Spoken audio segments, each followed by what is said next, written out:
Hi everyone, welcome back to the channel. So we are mere hours away now from episode 5, Blood Meets Blood, if I'm not mistaken, of the title. And we have got another treat from the Wheel of Time over on Twitter. We've got a behind the scenes with Rosamund Pike as Moraine.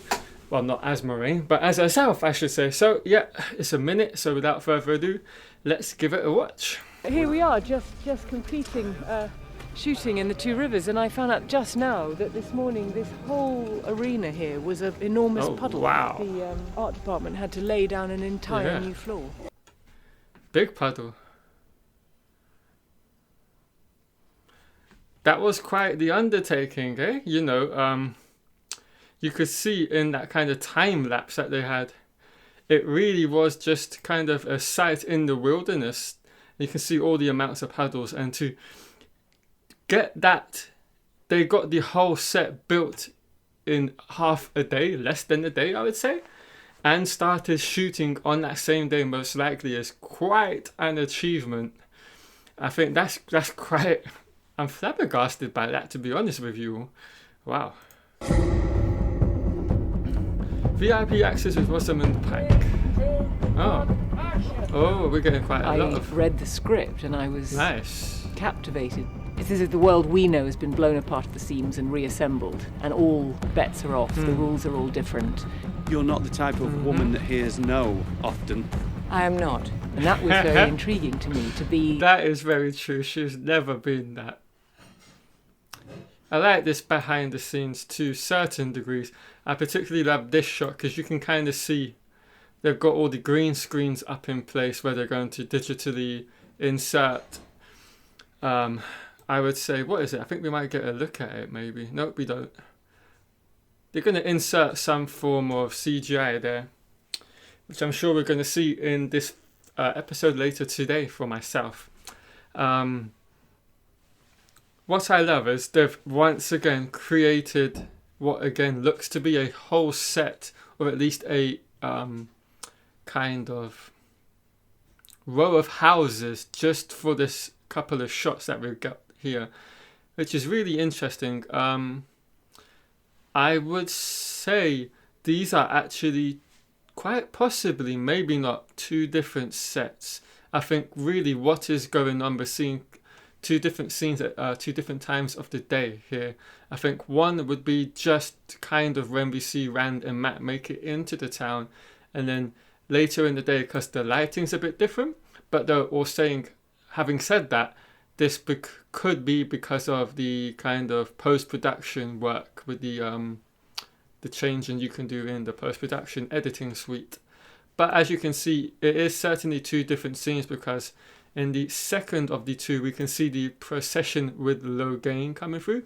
Now, this 100% confirms what I said in my video yesterday that I released on the teaser for this episode 5, where I said Matt and Rand were most certainly looking at Logain, and Logain was looking up at them. And now from this shot, we can quite clearly make that out, that was the case indeed. And then we've got a nice look at the Tinker.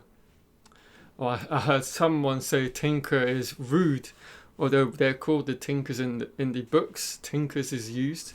And I certainly don't mean it as a derogatory statement.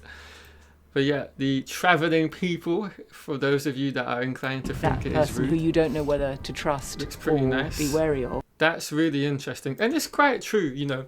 If you were to be one of these characters from Emond's Field and you meet Moraine, depending on like your personality and point of view, you will have different feelings towards her. Some will kind of be drawn to her, like Green, for example, while the rest are all slightly reserved and reserve their judgment of her, because, you know, she's very much a stranger just coming into the fold. And it's not just because of that, it's also kind of her personality and the way she commands the attention of everyone and everyone in a room when she enters it. And that obviously stems from being an Aes Sedai as well. It's creepy, you're creepy. You're really creepy. You know, generally the projects I've been involved with, where there's a good energy among the cast and crew. That was really cool. So you see the Waygate being made. And then we get a real nice shot of Tar Valon. And she's in her kind of more formal ceremonial gear that she would no doubt be kind of wearing throughout the White Tower. And this is quite obviously the moment when she's going to meet the Amaranth Seat that I'm thinking we'll see in this episode at some point, potentially. People feel that it puts a magic on screen. Okay, yeah, there we go. Okay. That was quite a fun one. I certainly enjoyed that a little bit more than the behind the scenes with Daniel Henney. I just feel like we got a bit more of a look at the behind the scenes of different kind of locations and cities and establishments and buildings. And I think that's really why I liked it a little bit more.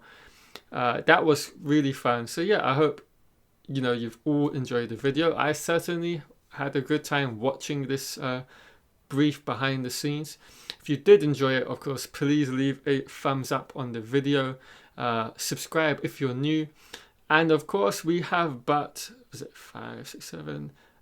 8 hours until the Wheel of Time episode drops.